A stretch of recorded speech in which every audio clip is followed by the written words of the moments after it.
नमस्कार, सुदर्शन न्यूज में आपका स्वागत है। मैं हूं मुकेश कुमार और आप देख रहे हैं जवाब तो चाहिए। जवाब तो चाहिए में आज हम बात करेंगे कांग्रेस से जुड़े दो बड़े मामलों की। पहला मामला national Herald money laundering case का है, जिसमें कल से अदालत में नियमित सुनवाई शुरू हो रही है।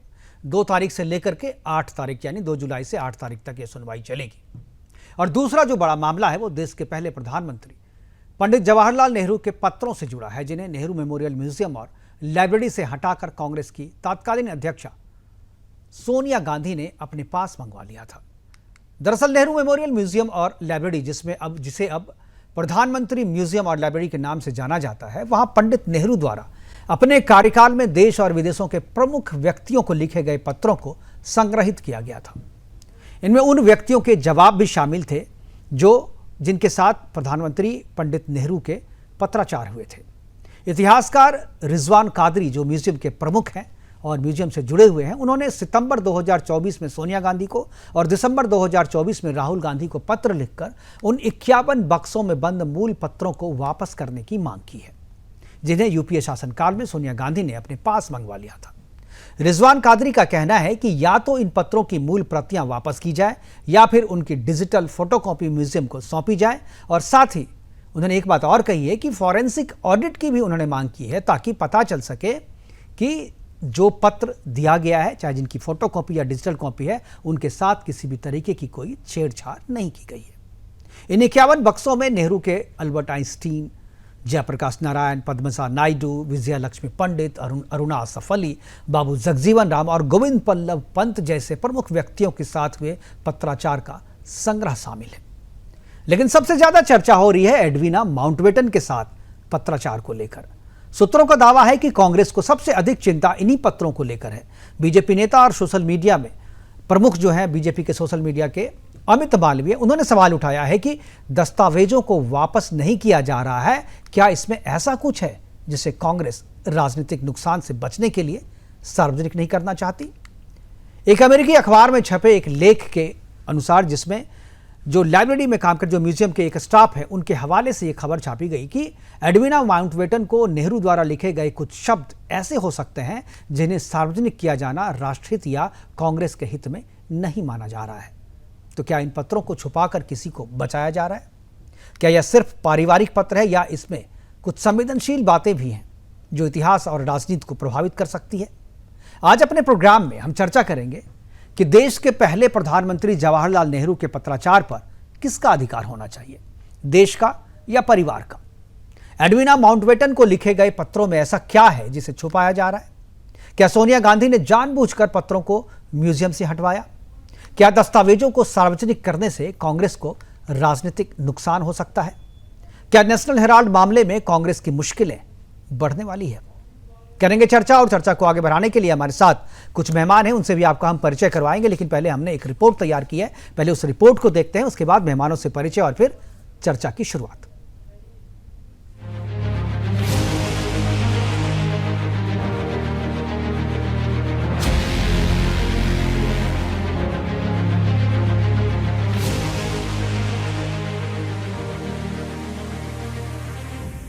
दिल्ली की राउज एवेन्यू कोर्ट में national Herald money laundering case की सुनवाई अब 2 जुलाई दिन बुधवार से हर दिन होगी। यह वही केस है जिसमें सोनिया गांधी और राहुल गांधी दोनों आरोपी हैं और फिलहाल जमानत पर हैं। अब जब केस की सुनवाई रोज होगी तो कांग्रेस की टॉप लीडरशिप पर कानूनी शिकंजा कसना लगभग तय माना जा रहा है। नेशनल हेराल्ड मामले में आरोप है कि एसोसिएटेड जर्नल्स लिमिटेड की करोड़ों की संपत्ति को यंग इंडिया के जरिए हथियाया गया और यंग इंडिया में 76% हिस्सेदारी सिर्फ सोनिया गांधी और राहुल गांधी के पास दे दी गई। सवाल ये उठता है कि क्या कांग्रेस ने अपनी ताकत का इस्तेमाल करके एक मीडिया हाउस को अपनी मिल्कियत बना लिया था? ये पूरा विवाद क्या है, आपको बताते हैं। नेशनल हेराल्ड मामला इंडियन नेशनल कांग्रेस और एसोसिएटेड जर्नल्स लिमिटेड यानी AJL के बीच 90.25 करोड़ रुपए के लेन देन से शुरू होता है। ईडी का आरोप है कि यह लोन यंग इंडिया नामक कंपनी को सिर्फ 50 लाख रुपए में हस्तांतरित कर दिया जाता है, जिसके पीछे 2000 करोड़ रुपए की संपत्ति पर कब्जा करने की साजिश थी। कोर्ट ने ईडी से सवाल किया कि AJL की संपत्ति का असली मालिक कौन है? क्या शेयरधारक ही मालिक है? इस सवाल का जवाब बुधवार से शुरू हो रही रोजाना की सुनवाई में मिल सकता है। और इस बीच दूसरा विवाद भी सामने आ गया है। नेहरू मेमोरियल म्यूजियम और लाइब्रेरी से जुड़ा हुआ यह मामला है। वहां रखी गई देश के पहले प्रधानमंत्री जवाहरलाल नेहरू की निजी चिट्ठियों को लेकर सरकार ने कहा है कि कई दस्तावेज सालों से आम जनता से छुपा कर रखे गए। अब इन्हें सार्वजनिक किया जा रहा है ताकि देश को पता चले कि नेहरू की असल सोच क्या थी। सवाल यह भी है कि पूर्व प्रधानमंत्री की चिट्ठी क्या ये कांग्रेस परिवार की निजी चिट्ठियां हैं जिसे वे सार्वजनिक नहीं करना चाह रही हैं? उन चिट्ठियों में ऐसा क्या है जिसे वो प्रधानमंत्री म्यूजियम को वापस नहीं करना चाहती? एक और नेशनल हेराल्ड केस में कोर्ट की कार्रवाई तेज हो रही है तो दूसरी ओर नेहरू युग से जुड़े तथ्यों को भी नए सिरे से खंगाला जा रहा है। क्या इन दोनों मोर्चों पर कांग्रेस पार्टी और गांधी परिवार की मुश्किलें बढ़ने वाली है? और देखने वाली बात यह होगी कि क्या जमानत पर चल रहे सोनिया गांधी और राहुल गांधी को इस मामले में सजा भी होगी। Bureau report, Sudarshan news.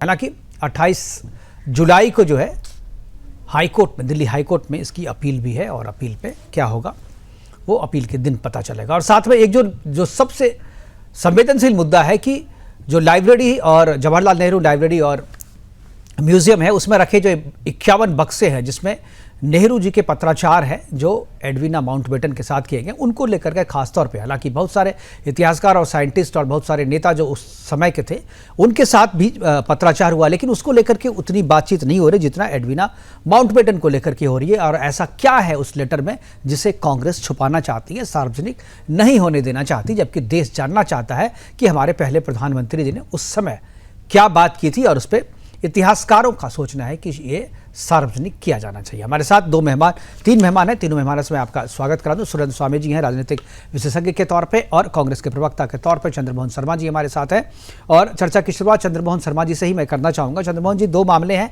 National Herald का मामला है वो तो कोर्ट का मामला है, कल से सुनवाई हो रही है लगातार, इस पर भी चर्चा करेंगे। लेकिन जो सबसे ज्वलंत मुद्दा है कि जिन पत्राचार को सोनिया गांधी ने मंगवाया था अपने पास और उसको लाइब्रेरी और जो म्यूजियम है वो म्यूजियम लगातार मांग रहे, लेकिन कोई जवाब नहीं दिया जा रहा है गांधी परिवार की ओर से। आखिर उस पत्राचार को छुपाया क्यों जा रहा है? क्यों नहीं वो चीज़ जो है सार्वजनिक होना चाहिए और देश के सामने आना चाहिए? आखिर जवाहरलाल नेहरू जो है वो देश के पहले प्रधानमंत्री हैं, देश की जो जनता है उनको जानने का ये हक है कि उन्होंने जो पत्राचार किया था वो क्या, क्योंकि ऐतिहासिक दृष्टि से वो महत्वपूर्ण पत्र हैं। चंद्रमोहन जी।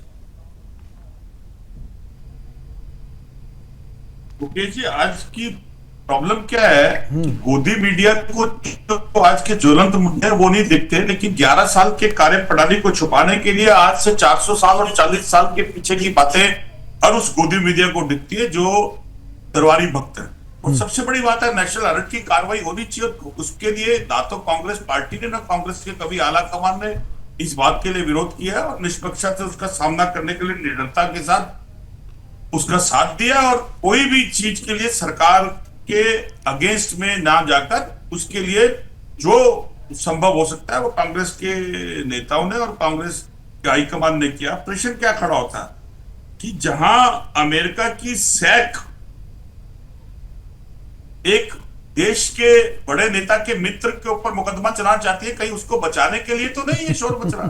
कहीं ऐसा तो नहीं है जो हमारे देश के 28 लोगों की निर्मम हत्या करने के बाद जो 5 आतंकवादी देश के सामने आज इतने महीने गुजर जाने के बाद सामने नहीं आए, कि इसके लिए तो नहीं शोर मच रहा?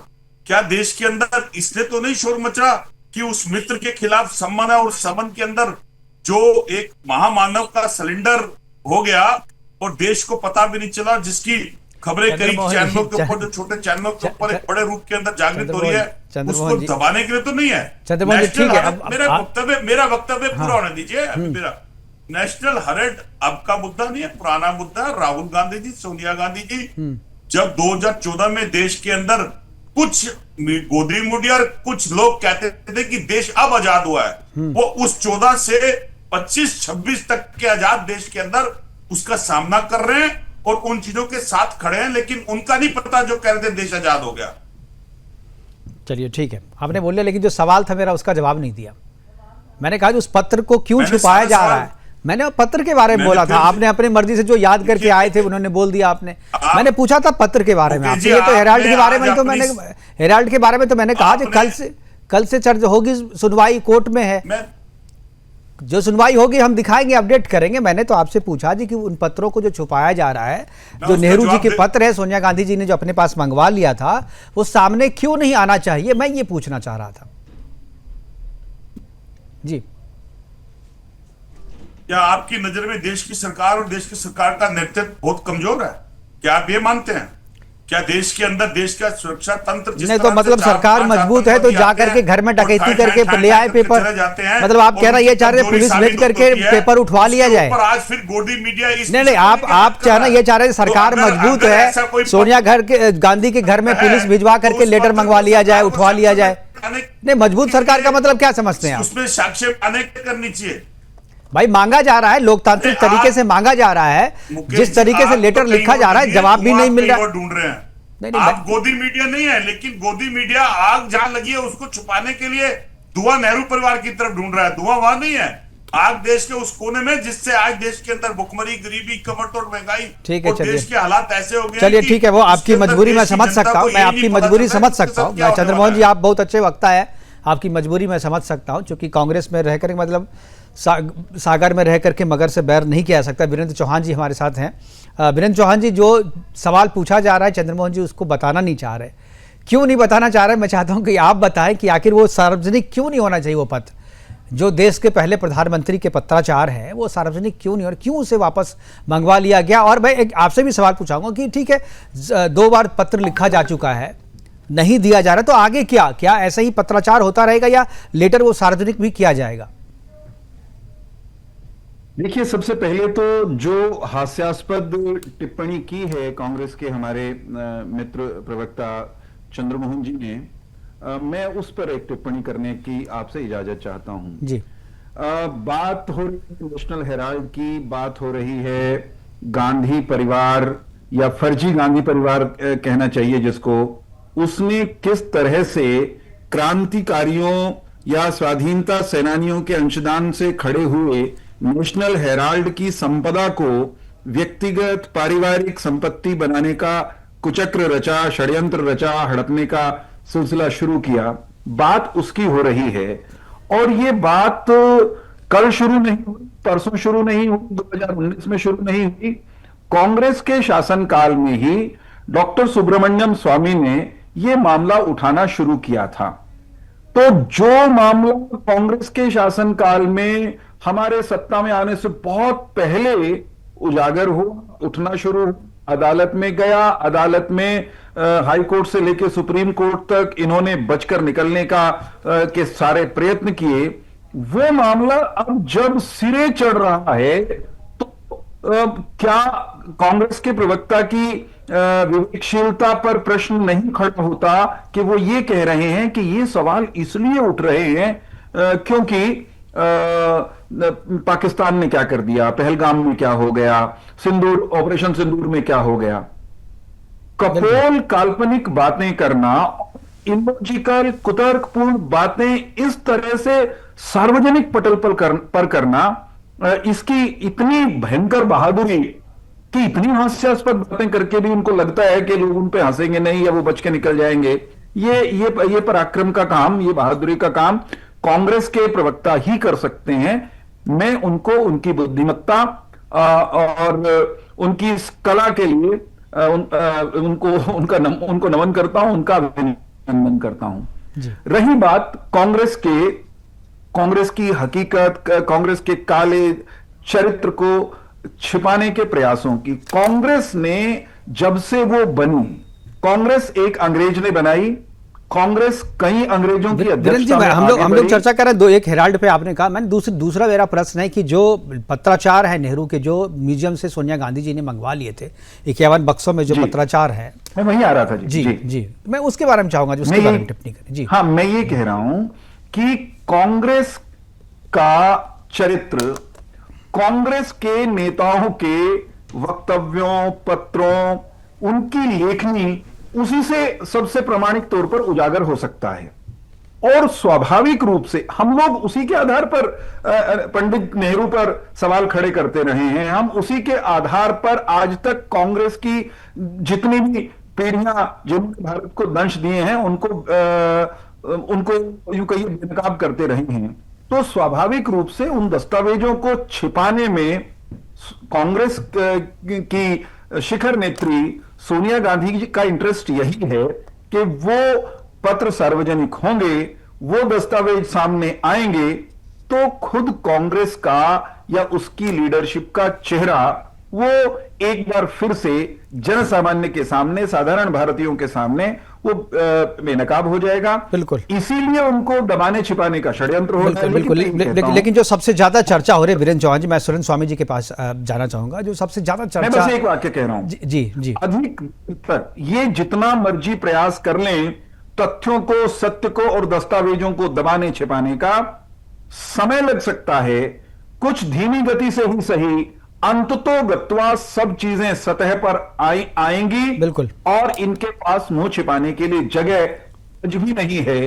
कल तो ठीक है सर। सुरेंद्र स्वामी जी के पास मैं जाऊंगा, और यही सवाल है सुरेंद्र स्वामी जी, जो नेशनल हेराल्ड का मामला है वो तो चलेगा, कल से लगातार जो है 8 दिन तक सुनवाई होगी, और उसमें जो चीजें होनी है सामने आएगी वो कोर्ट के माध्यम से आएगी। लेकिन एक जो सबसे ज्यादा चर्चा हो रही है कि गांधी परिवार उन पत्रों को क्यों छुपाना चाह रहा है, क्यों सार्वजनिक नहीं होने देना चाहता है। सोनिया गांधी ने अपने कार्यकाल में उन पत्रों को मंगवा क्यों लिए, और क्या ऐसे ऐतिहासिक जो पुरुष या ऐतिहासिक जो पर्सनैलिटी हैं, उनके जो भी पत्राचार हैं, उन पत्राचारों पर किसका अधिकार होना चाहिए? देश का अधिकार होना चाहिए या उस परिवार का जिस परिवार से वो है, क्योंकि देश के प्रधानमंत्री है। मैं चाहूंगा कि आप अपनी राय रखें इस पे, सुरेंद्र स्वामी जी। मुकेश जी, देखिए, पहली बात तो ये है कि जो पत्राचार है वो कोई पारिवारिक पत्राचार नहीं जी। वो पत्राचार उस समय जो देश के बड़े बड़े लीडर्स थे और जो अंग्रेज लीडर्स थे, उनसे वो पत्राचार है। अब हर देश ये जानना चाहता है कि हमारा इतिहास क्या रहा। तो हमारे इस इतिहास में ये जो 2 साल का कालखंड है, जिसमें आजादी को लेकर के जो पत्राचार शुरू हुए और आजादी पे जो शर्तें लगकर आजादी मिली, उस सबके बैकग्राउंड में क्या था, ऐसी क्या पत्राचार हुए, ऐसी क्या हम लोगों ने शर्तें रखी, क्या अंग्रेजों ने शर्तें रखी, क्या भारत के लोगों ने शर्तें रखी, उस समय की जो लीडरशिप थी, और उसमें किस तरह के एग्रीमेंट हुए, किस तरह के समझौते हुए, और हमारी आजादी का आधार क्या था। बिल्कुल। वो जानने की सबको उत्सुकता है। सबको इतना मालूम है यहाँ साहब, उन्होंने फैसला कर लिया और देश को आजादी मिल गई, झंडा फहरा दिया और देश आजाद। उत्सुकता बात अलग है, लेकिन मैं ये हमारा अधिकार भी है सर हमें जानने का। नहीं, वो तो मैंने आपसे पहले ही कहा कि ये पत्राचार कोई पारिवारिक पत्राचार तो है नहीं। बिल्कुल। ये जो पत्राचार है, ये तो नेताओं के बीच में जो देश की राजनीति लड़ाई के लिए लड़ रहे थे और जो हम पर राज कर रहे थे, उन लोगों के बीच का पत्राचार है। तो ये तो जमानत है, इसमें तो कोई पर्सनल वाली कोई डिस्प्यूट ही नहीं होना चाहिए, इसमें तो कोई बात ही नहीं होनी चाहिए। बिल्कुल। अगर ये पत्राचार नेहरू जी का अपने खाली किसी ऐसे घरेलू जो उनके पत्राचार हैं वो होते तो उससे किसी को लेना देना नहीं है, लेकिन ये पत्राचार तो पूरे के पूरे देश की आजादी से जुड़े हुए पत्राचार हैं कि किस समय क्या बात की गई, क्या शर्तें रखी गई, क्यों ऐसा हुआ कि जब अंग्रेज पूरे देश पे राज कर रहे थे, लेकिन जब वो आजादी दी तो उन्होंने कहा जितनी भी रियासतें हैं 568 वो सब स्वतंत्र होंगी, वो जहां चाहेंगी जाएंगी। तो क्या वो ये चाहते थे कि भाई ये 568 स्वतंत्र राष्ट्र बन जाएं भारत में आजादी के साथ साथ? तो इस शर्त पे क्या पत्राचार हुआ, इस शर्त को हमने क्यों माना? ऐसे ही जब धर्म के नाम पे बंटवारे की बात उठी तो ये बात कहाँ से उठी कि भाई जो यहाँ रहना चाहें वो यहाँ रह सकते हैं, या उसके पीछे क्या बैकग्राउंड था, क्यों माना गया कि देश का बंटवारा धर्म के आधार पे होना चाहिए, कौन उसको इंसिस्ट कर रहा था, कौन उसको सजेस्ट कर रहा था, कौन उसको विरोध कर रहा था? तो ये सारी की सारी जो बातें, और जहां तक एडविना का, देखिए एडविना नेहरू जी के पर्सनल संबंध है, उससे किसी को कोई इंटरेस्ट नहीं है, वो तो जग जाहिर है, उसमें आप क्या करेंगे। लेकिन प्रश्न ये है कि वो एक तरह से वो एक मीडिएटर की तरह काम कर रही थी। वो खाली नेहरू जी से उनके पर्सनल रिलेशनशिप है, वो पर्सनल लेटर्स अलग चीज है, लेकिन वो एक मीडिएटर का, अंग्रेजी हुकूमत और भारत के जो नेता लोग थे उनके बीच में एक मीडिएटर की तरह से काम कर रही थी। उनको चिट्ठियां लिखी जा रही थी, वो चिट्ठियों के जवाब दे रही थी देश की आजादी को लेकर के। बिल्कुल। इसमें बहुत सारी ऐसी चीजें हैं। तो प्रश्न ये है कि अब आपको पता ही नहीं लगेगा, अगर आपको पत्र नहीं मिलेंगे बिल्कुल। तो आपको ये समझ में नहीं आएगा कि भाई हम 568 राष्ट्र क्यों बने। जब देश आजाद हुआ, भारत तो आजाद नहीं हुआ। कौन कहता है भारत को बिल्कुल। आजादी मिली? 568 रियासतों को आपने आजादी दे दी। इस देश में तो 568 देश बना दिए आपने। तो वो क्या बैकग्राउंड था? और फिर दूसरी बात यह है कि जो हम लोगों के जो दूसरा जो जिनको चरमपंथी लोग ये बोलते थे, उन लोगों के बारे में क्या पत्राचार हुआ, उनका आगे क्या ट्रीटमेंट होगा, उनके बारे में क्या सूचनाएं थी, उनके बारे में क्या समझौते हुए, कि जैसे मान लीजिए ये चर्चा रही कि भाई सुभाष चंद्र बोस जो हैं, अगर आजादी मिलेगी तो उनको रशिया की जेल में रखा जाएगा, वहां से उनको नहीं छोड़ा जाएगा। तो मतलब बहुत सारी लोगों के दिमाग में इधर उधर से बातें, ये सारी ऐसी चीजें हैं कि लोगों को जानने की केवल जिज्ञासा ही नहीं बल्कि उनका नहीं हक है, हक देश है के लोगों का ये जानने का हक है। बिल्कुल कि हमको जब आजादी मिली तो उस समय क्या खिचड़ी पक, अगर मैं इसको एक साधारण भाषा में कहूं तो उस समय क्या खिचड़ी पक रही थी, और अगर एक अच्छी भाषा में कहें तो भाई उस समय क्या शर्तें रखी जा रही थी, मानी जा रही थी, दबाव डाला जा रहा था, ये सब क्या था जो इस तरह से हमारे देश को आजादी मिली। बिल्कुल। तो ये जानने का हक है और इस देश को पूरा हक है। और मैं तो इस बात को कहूंगा कि अगर मान लो वो वापस नहीं देती हैं तो सरकार को ले लेना चाहिए, उसमें जाके क्या है, किसी भी तरीके से ले लेना चाहिए। तो सरकार की संपत्ति है, देश की संपत्ति है, देश की विरासत है। देश की विरासत को कोई परिवार अपने घर में लेके कैसे बैठ सकता है? बिल्कुल। वो कह सकती है ठीक है मैं बैठ जाती हूँ, रोज 10-10 चिट्ठियां दे दूंगी पढ़ के कि कौन सी हमारी पर्सनल है, लेकिन आप मना नहीं कर सकते हैं। और मना करने का क्या, जब वो देखिए जैसे चाइना से एक MOU है, बिल्कुल, अगर ये बता दें कि भाई ये हमारा MOU है, आप डाल दीजिए कांग्रेस की वेबसाइट पे तो किस्सा खत्म हो जाएगा, किस्सा ही खत्म हो जाएगा। बिल्कुल, जब तक वो MOU आप बिल्कुल। नहीं डालेंगे, जो म्यूजियम है वो तो ये भी कह रहा है, म्यूजियम तो ये भी कह रहा है कि या तो आप डिजिटल कॉपी दे दीजिए, फोटो कॉपी दे दीजिए, कुछ भी आप दीजिए भाई। लोगों जो शोध करना चाहते हैं, जो जानना चाहते हैं, उनके सामने तो आए ये चीज। चंद्र शोध के साथ देश की जनता को जानने का हक है कि भाई हम 568 रियासतों में क्यों आजाद हुए।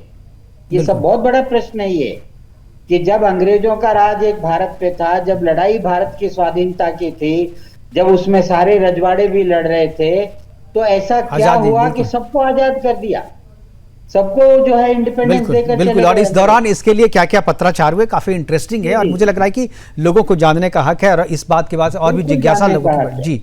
जी चंद्रमोहन जी, क्या आपको लगता है कि जो बातें सुरेंद्र स्वामी जी कह रहे हैं वो तार्किक लेवल पे सही है और इसको जानने का हक है, और सोनिया गांधी जी को या गांधी परिवार को पत्रों को जो है सार्वजनिक करना चाहिए? चंद्रमोहन जी।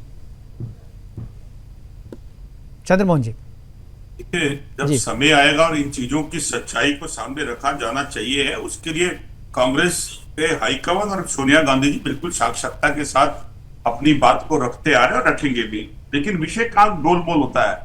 अभी मेरे मित्र ने डॉक्टर सुब्रमण्यम स्वामी की बात करी, आपने भी करी। सुब्रमण्यम स्वामी जी ने बड़े प्रश्न और भी खड़े करे हैं देश के महामानव के ऊपर। उन्होंने यहां तक भी कहा है कि 10 बार देश के प्रधानमंत्री चाइना चले गए, किससे चले गए आज तक बताया नहीं। उन्होंने ये भी कहा कि 9 बार जाने के बाद इतना मोदी प्रेम कहां से आ गया और चाइना देश पे कब्जा कर गया, और देश के इस प्राइम मिनिस्टर ने ये नहीं बताया, तो ये कहा ना आया है ना घुसा है। तो ऐसे प्रश्न के अंदर उन्होंने 5 आतंकवादियों वाले पे भी प्रश्न करे थे। तो मेरे ख्याल बड़ा हास्यास्पद लगता है जब भाजपा के नेता भाजपा के ऊपर खुद प्रश्न करते हैं और भाजपा के नेता और प्रवक्ता टीवी डिबेट में आकर कांग्रेस की तरफ देखने लग जाते हैं। अरे 11 साल से भूलते हैं शायद आप, सत्ता में आप हैं, 11 से 12 साल हो गए। देश के अंदर 2 बार प्रचंड बहुमत की सरकार होने के बाद देश की जनता ने आज आपको आत्मपथ में लाके खड़ा कर दिया इसी नीतियों के कारण।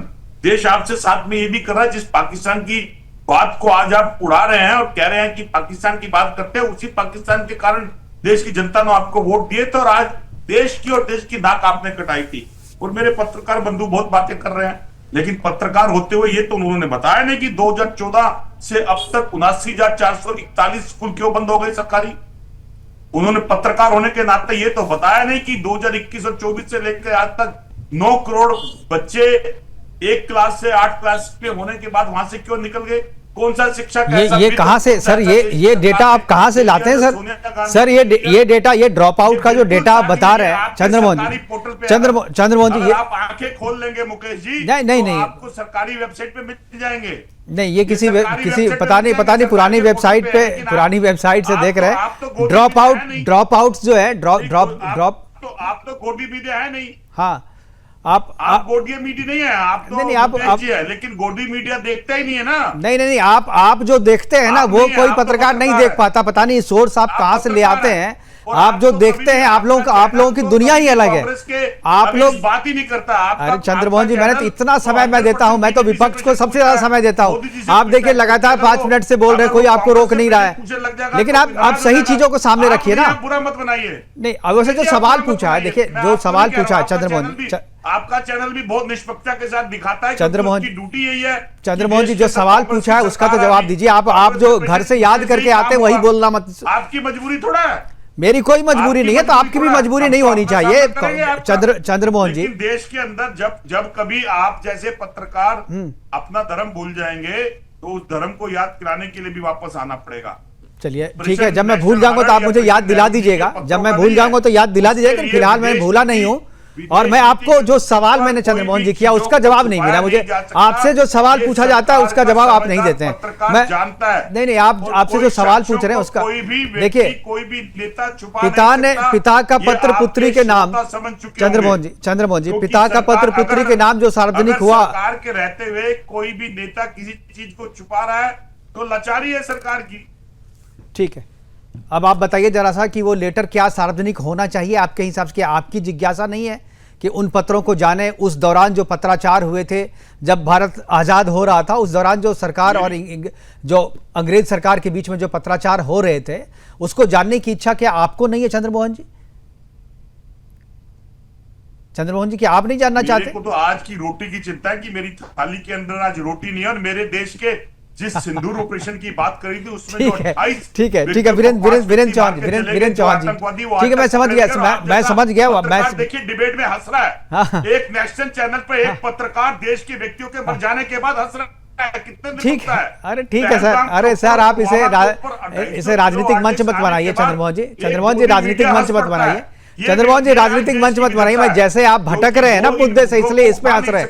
मैं इस पे हंस रहा हूं कि आप मुद्दे से भटक रहे हैं। जब आपके पास सही सवाल सही जवाब जब नहीं होता है तो आप लोग कैसे मुद्दे से पतली गली पकड़ लेते हैं आप लोग? जब आपके पास जवाब नहीं होता है चंद्रमोहन जी, तो आप पतली गली से जब निकलने लगते हो ना तो लोगों को हंसी आ जाती है। जो सवाल पूछा गया उसका जवाब देना चंद्रमोहन जी। ठीक है, मैं समझ गया सर, मैं समझ गया। अब जरा वीरेंद्र जी के पास जाने दीजिए, वीरेंद्र जी के पास जाने दीजिए चंद्रमोहन जी।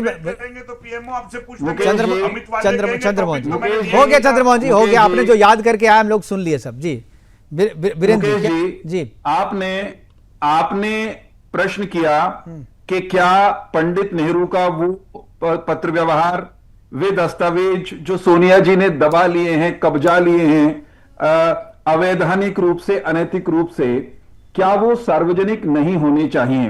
क्या वो कांग्रेस पार्टी की या सोनिया गांधी की व्यक्तिगत संपदा है अथवा इस राष्ट्र की संपत्ति है?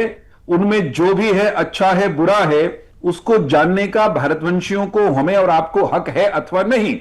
आज का मूल प्रश्न आपने यही उठाया। बिल्कुल। इस प्रश्न का उत्तर देने के लिए कांग्रेस के प्रवक्ता ने रत्ती भर अपनी वाणी को कष्ट नहीं दिया। बजाय इसके उनसे बात की गई कि वो दिल्ली का जिक्र करें, वो कोयंबटूर में छलांगे लगाते हुए दिख रहे हैं। आप उन्हें कह रहे हैं कि लाल किले चलते हैं, वो सीधे मणिपुर में छलांग लगाते हुए दिखाई देते हैं।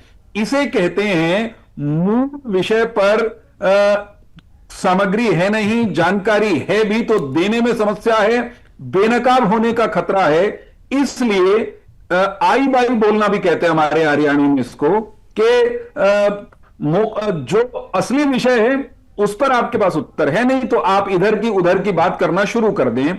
वही हमारे कांग्रेस के प्रवक्ता जो है आज की इस चर्चा में कर रहे हैं। मैं फिर से बहुत विनम्रता से कहना चाहता हूं, एडविना माउंटबेटन से नेहरू जी के व्यक्तिगत संबंध क्या थे, क्षण भर के लिए लग सकता है कि वो व्यक्तिगत मामला होगा, लेकिन मैं भारतीय जनता पार्टी के प्रवक्ता और भारत के, स्वतंत्र भारत के एक नागरिक के रूप में यह कह रहा हूं कि जब देश के स्वाधीनता सेनानियों के रक्त और संघर्ष के बाद आजादी मिल रही थी, उस समय जब इंग्लैंड के साथ संवाद हो रहा था, जब शर्तें तय हो रही थी, जब स्वाधीनता का रास्ता बन रहा था, उस समय एडविना माउंटबेटन की भूमिका भले ही उनकी व्यक्तिगत कर रही हो, वो निश्चित तौर पर व्यक्तिगत नहीं है।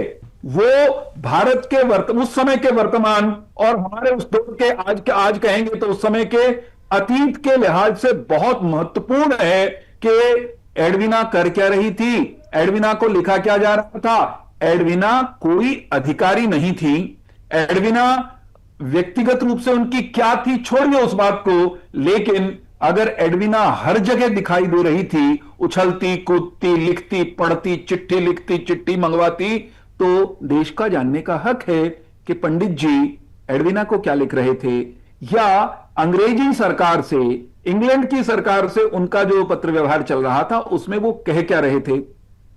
निश्चित तौर पर मैं और आप ये सुनते सुनते बड़े हुए हैं कि नेताजी सुभाष चंद्र बोस के साथ कांग्रेस ने ऐतिहासिक अन्याय किया। न केवल कांग्रेस से उनको निपटाकर निकालकर, अपितु स्वाधीनता के बाद आज तक ये चर्चा जनमानस में चलती है कि उस समय की सरकार ने, पंडित नेहरू ने ऐसा भी कोई करार किया था कि अगर वो आ जाएं, कहीं से सामने प्रकट हो जाएं, तो उनको अंग्रेज के हवाले या उनकी किसी पिट्ठू सरकार के हवाले कर दिया जाएगा।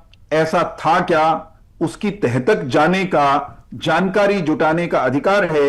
और वो दस्तावेज या पत्र जो सोनिया गांधी ने कब्जाए हैं, वो इस तरफ भी इंगित कुछ ना कुछ कर सकते हैं। और मैं कहता हूं कुछ भी ना करें, बिल्कुल बिल्कुल, एक बात सामान्य पत्र ही क्यों ना हो, उन पत्रों को इस तरह से अपनी व्यक्तिगत जायदाद डिक्लेयर करने का सोनिया गांधी को या कांग्रेस के किसी नेता या नेत्री को अधिकार नहीं था। मैं वीरेंद्र चौहान जी, एक जो सुरेंद्र स्वामी जी ने कहा कि अगर नहीं वो देती हैं, सार्वजनिक नहीं करती हैं, तो सरकार को कार्रवाई करना चाहिए। तो अब तो लगता है जी कि मेरे ख्याल से टाइम हो गया।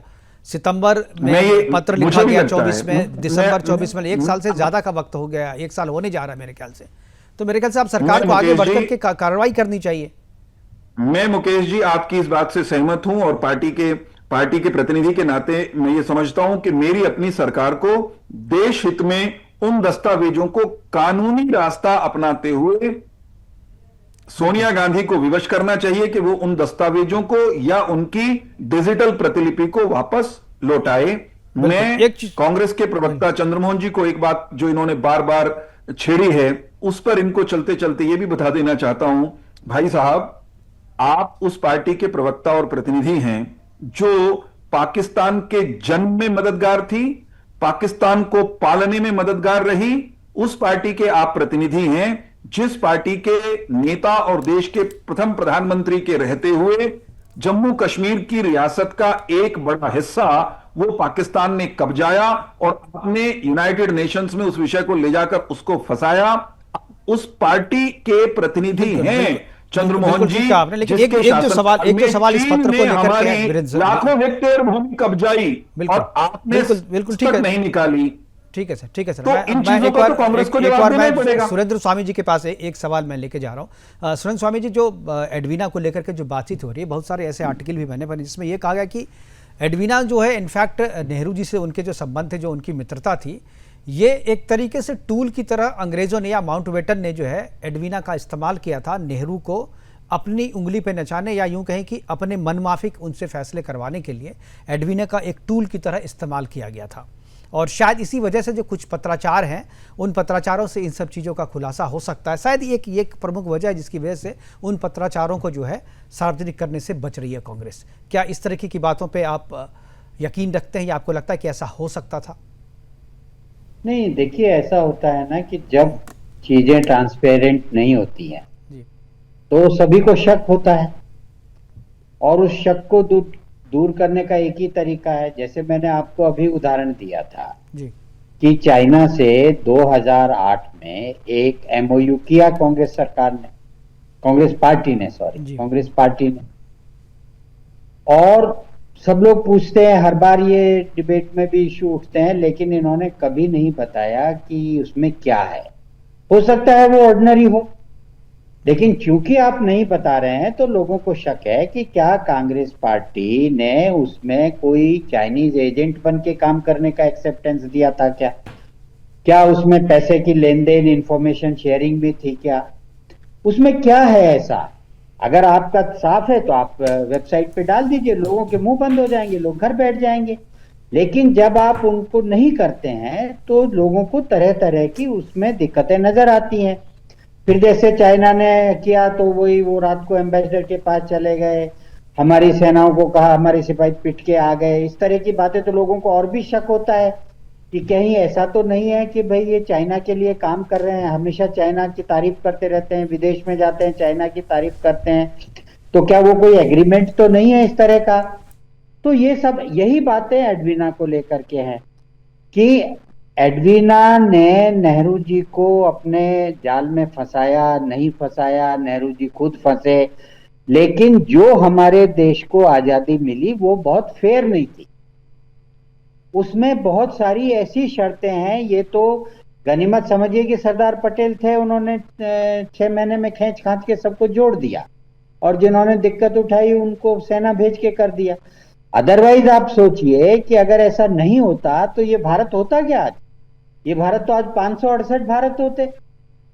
तो ये सारी बातें, फिर जो पाकिस्तान बना, पाकिस्तान की क्या शर्तें थी, क्यों वहां पे सारे मुसलमानों को नहीं भेजा जाना था, क्या यहाँ पे एग्रीमेंट था, कितने पैसे हमको उनको देने पड़े, कितने पैसे हम नहीं देंगे, किस तरह के एग्रीमेंट थे। जैसे मैंने कहा कि जो फ्रीडम फाइटर्स थे, जो गरम दल के फ्रीडम फाइटर्स थे, और उसमें सुभाष चंद्र बोस थे और भी लोग थे, तो उनको लेकर के क्या एग्रीमेंट हुआ था।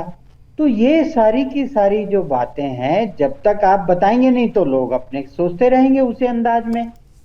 भाई जब चीजें अगर आपको लगता है कि नहीं कुछ नहीं है साहब उसमें, क्या लीजिए, पढ़ लीजिए, ये रखें सामने, तो बात खत्म हो जाएगी। तो यही सारा विषय होता है। और ये इस बात को, अच्छा दूसरी बात मुकेश जी ऐसा है जी, वो सबने पढ़े हुए हैं। देखिए ऐसा है कि वो सबने पढ़े हुए हैं, जिन लोगों को पढ़ना है वो पढ़ चुके हैं उनको। बिल्कुल। आप ये मत समझिए कि उसमें क्या नहीं, अमेरिका के अखबार में वॉशिंगटन पोस्ट में शायद जो है उनके हवाले से, जो जिन लोगों ने पत्र पढ़े थे, जो उस समय लाइब्रेरी के स्टाफ थे, उनके हवाले से बहुत सारी खबरें भी दी थी, और उसी के बाद से ये जो चीज़ें जो है ना वापस ली गई थी, इस तरह की भी चर्चा है। और ये चीज़ें सोशल मीडिया पे भी है कि जो पत्र हैं एडवीना के साथ, वो पत्र बहुत सारे लोगों ने पढ़े हैं और उसके आधार पे जो है अपने इंटरव्यूज़ में उन बातों को स्वीकार भी किया है।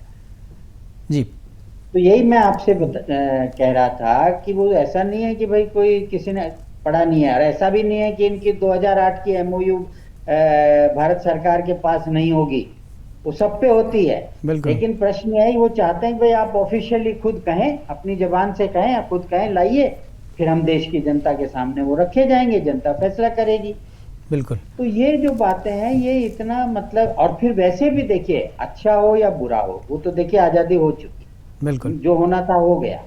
लेकिन एक भविष्य के लिए उस समय का हमारा इतिहास किस तरह से वहां पे उस समय चर्निंग हो रही थी, उसको जानने का हर व्यक्ति को अधिकार है, हर नागरिक को अधिकार है, आने वाली पीढ़ी को अधिकार है कि भाई हमें जब आजादी मिली तो क्या हुआ था। तो ये तो सबको जानने का अधिकार है। तो उसको छिपाने की बात क्या है, समझ में नहीं आ रही है मेरे को तो।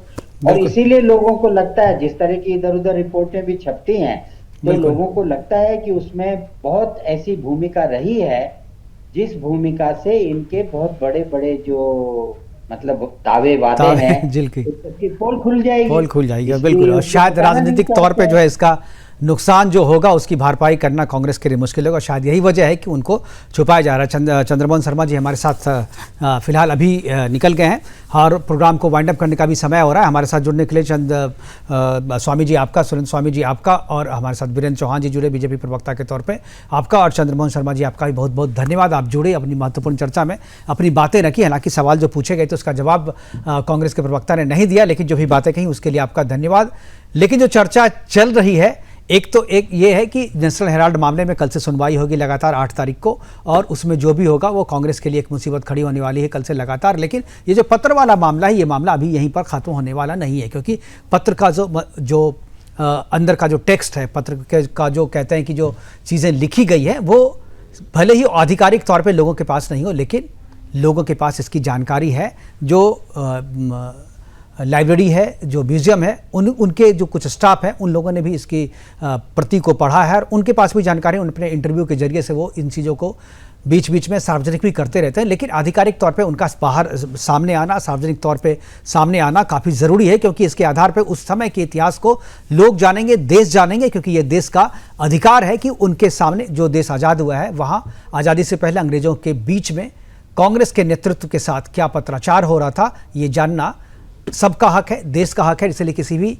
पत्रों को अपनी पारिवारिक प्रॉपर्टी बना करके जब्त करना, उसको सार्वजनिक नहीं करना, मेरे ख्याल से देश के साथ अन्याय होगा, लोगों के साथ अन्याय होगा। और इसलिए देश और सरकार को चाहिए कि इन पत्र को सार्वजनिक करने के लिए जो भी कानूनी प्रयास है वो किए जाने चाहिए, क्योंकि मांगने से पत्र शायद मिलने वाले नहीं। इसलिए मुझे लगता है कि कानूनी रास्ता इख्तियार करके इन पत्रों को सार्वजनिक किया जाना चाहिए। फिलहाल अभी के लिए इतना ही, दीजिए इजाजत, नमस्कार।